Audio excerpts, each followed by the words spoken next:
Lo que yo creo que es bien difícil que entiendan hoy los jóvenes es qué país recibió. Eso.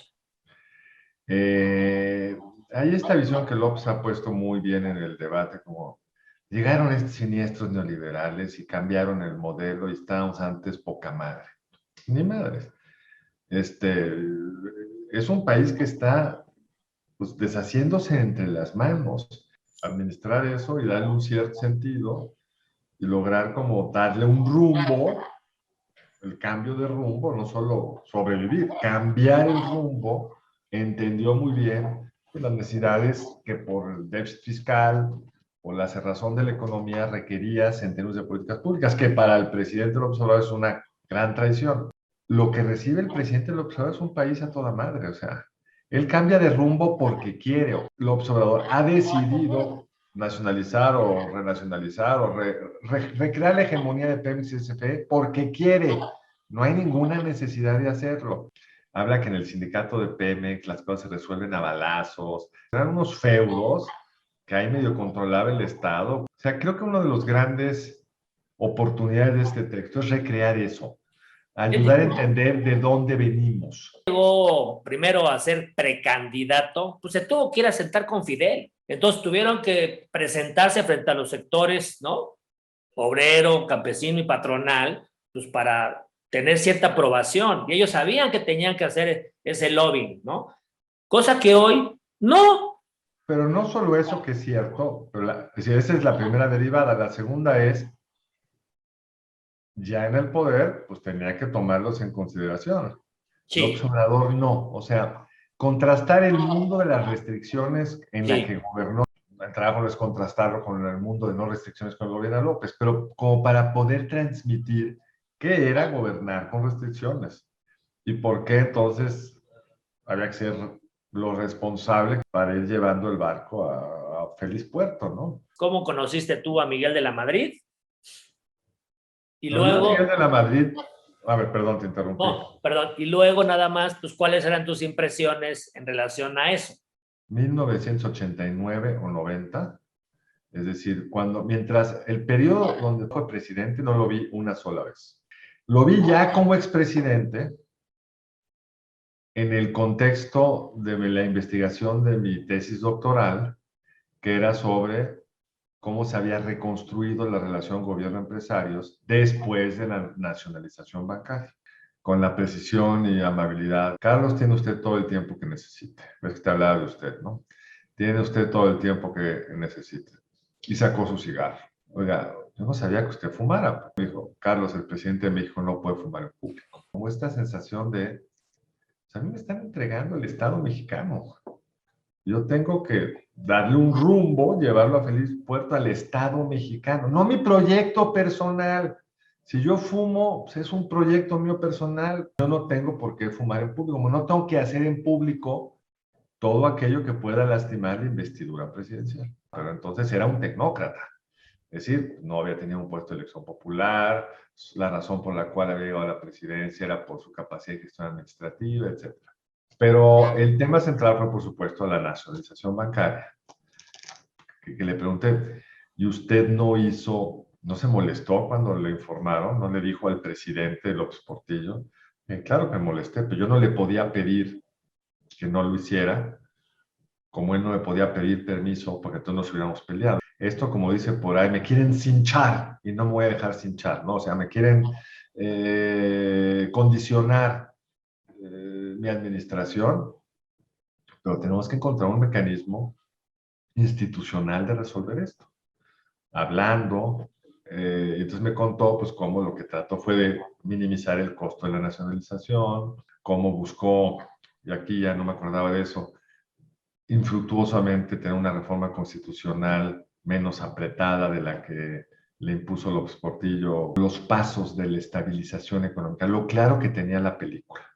Es decir, te daba con toda, es decir, te quedaba muy claro que era un hombre que se había metido, no, este libro obviamente no existía, que se había metido con todo cuidado en los detalles y que las decisiones que había tomado las había tomado pues con mucha reflexión de por medio. O sea, el contraste entre el impetuoso López Portillo con el que estuve hablando con él sobre Hegel, Marx, el concepto de propiedad, no sé qué cosas abstractas. La discusión fue sobre política económica, el papel del Estado, el problema de la crisis. Entonces, pues un hombre aterriza. Decía, ¿qué presidente tan gris?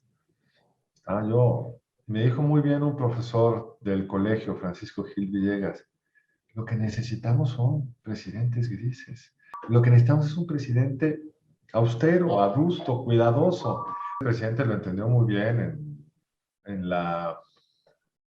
toda la discusión de la renovación moral y el contraste entre la esposa de López Portillo, los viajes de López Portillo, pero que en Brasil la esposa de López Portillo pidió que le derribaran un muro para meter su piano, que eso le había causado al presidente López Portillo que el viaje a Brasil fue un desastre. El presidente de la Madrid hizo con mucho cuidado, es un poco tiene que ver con lo mismo de no fumo en público.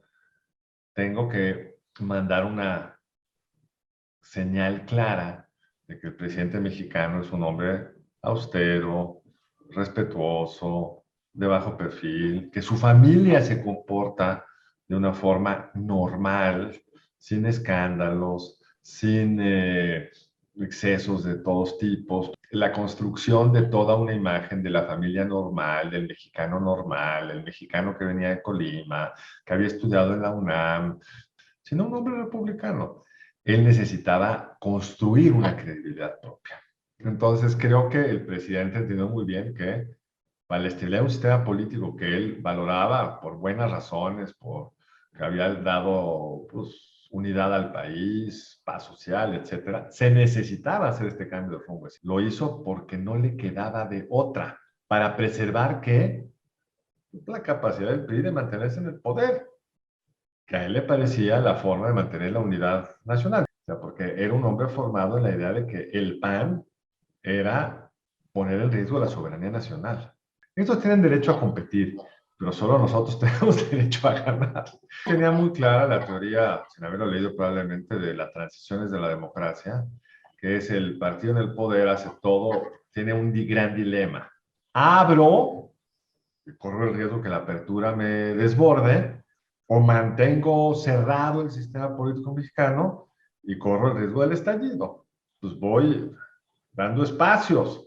Había una cierta pluralidad política. Entendió que más en época de crisis había que dar espacios de apertura.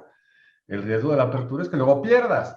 El mejor caso de esto es, no sé si lo recuerdan, en Polonia, cuando viene toda la movilización de Lech Walesa, el régimen comunista de mi general Jaruzelski, o algo así se llamaba, dice, vamos a hacer elecciones, pero solo a un pedazo de la Cámara, ¿no?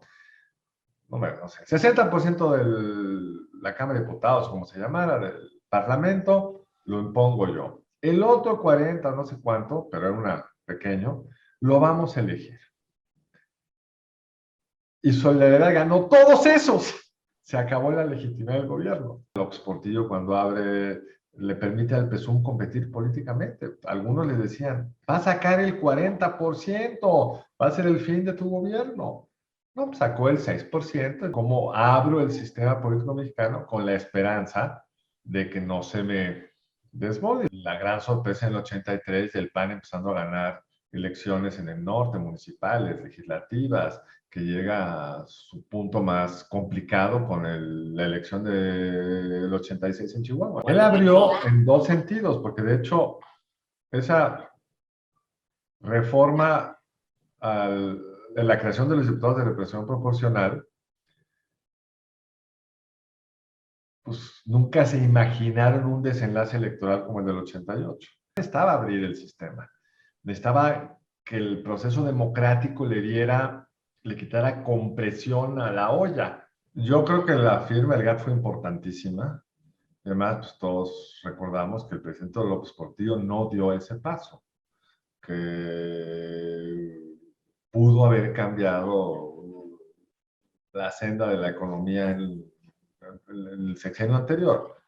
Y todos sabemos que, bueno, todos sabemos, pero la decisión se tomó en un contexto de una clase empresarial muy dolida, que el grueso de ella no quería la apertura, y el movimiento obrero tampoco. Los empresarios en general estaban muy cómodos con lo otro. la apertura comercial que la razón principal para hacerlo fue el control inflacionario. Yo escribiría la apertura al GATT otra vez en el contexto de cómo estabilizo esta economía y cómo voy construyendo una posibilidad de crecimiento nueva, porque imagínate la frustración de devaluar el peso, no devaluar, tener una devaluación del peso de 20 y tantos a 150, y que las exportaciones mexicanas de manufactura prácticamente no crecen. O sea, se hace evidente que tenemos una planta productiva absolutamente incompetente.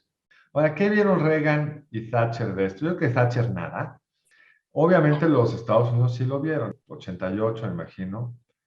Fue a Oxford, quien había sido mi profesor y había sido con Carter, el responsable del Consejo de Seguridad gringo para América Latina, Bob Pastor, y se reunió con Lawrence White, que invitaron con un grupo de mexicanos a discutir un tema que traían en Estados Unidos.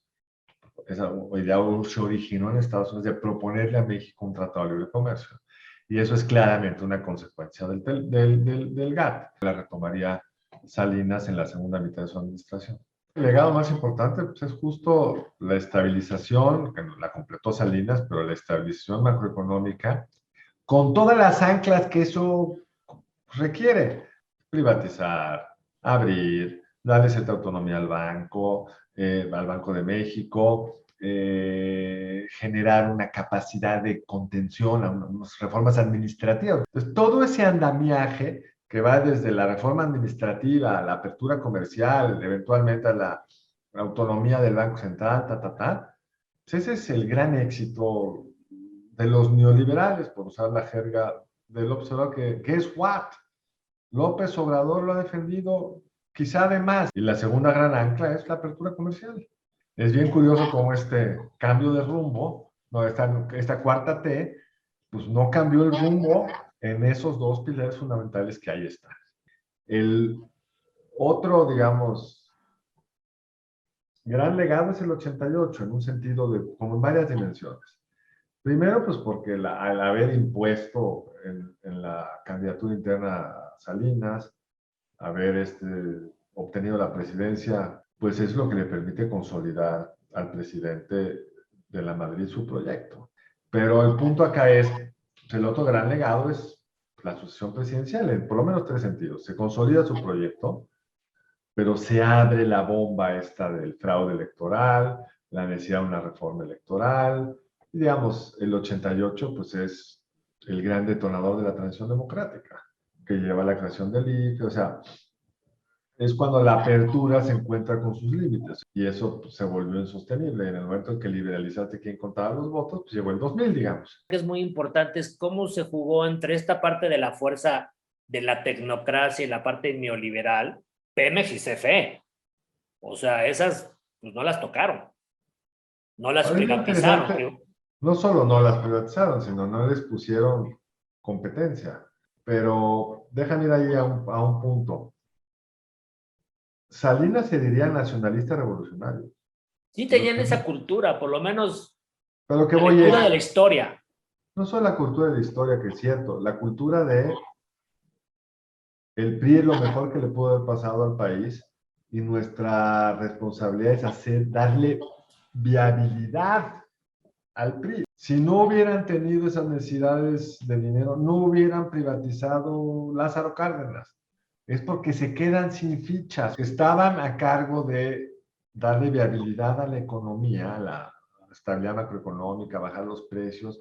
Pues tampoco tenían otros instrumentos. Trataron, aparte que hubo un tiempo de control de precios, hubo un tiempo de control de cambios, hubo un tiempo de que cerraron la economía aún más antes de la apertura del GATT. Y eso no estaba jalando. Y veías en América Latina y los que optaron por más de lo mismo, pues acabaron en la hiperinflación de Alan García, ¿no?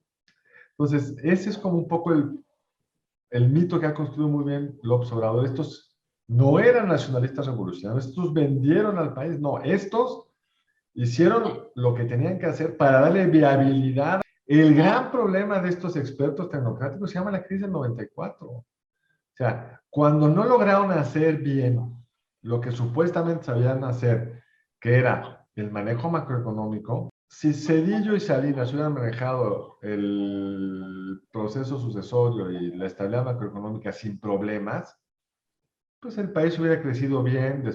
La integración del Telecán hubiera sido mucho menos traumática, no hubiera existido el FOBAPROA, y seguramente en el 2000 hubiera ganado Porfirio la presidencia, qué sé yo. Consecuencia lo que estoy diciendo.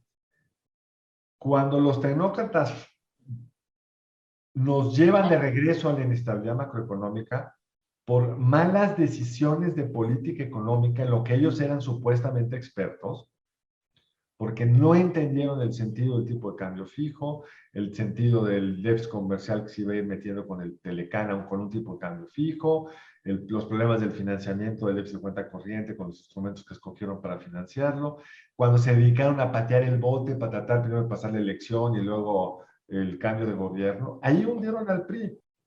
Lo rápido que salimos de la crisis del 95 en materia de empleo y de crecimiento es por el Telecán. Pero lo que me parece bien interesante es que tu papá hace todo por estabilizar la máquina económica para darle viabilidad política al nacionalismo revolucionario, y llegan estos tecnócratas, se pelean entre ellos y lo tiran todo por la borda.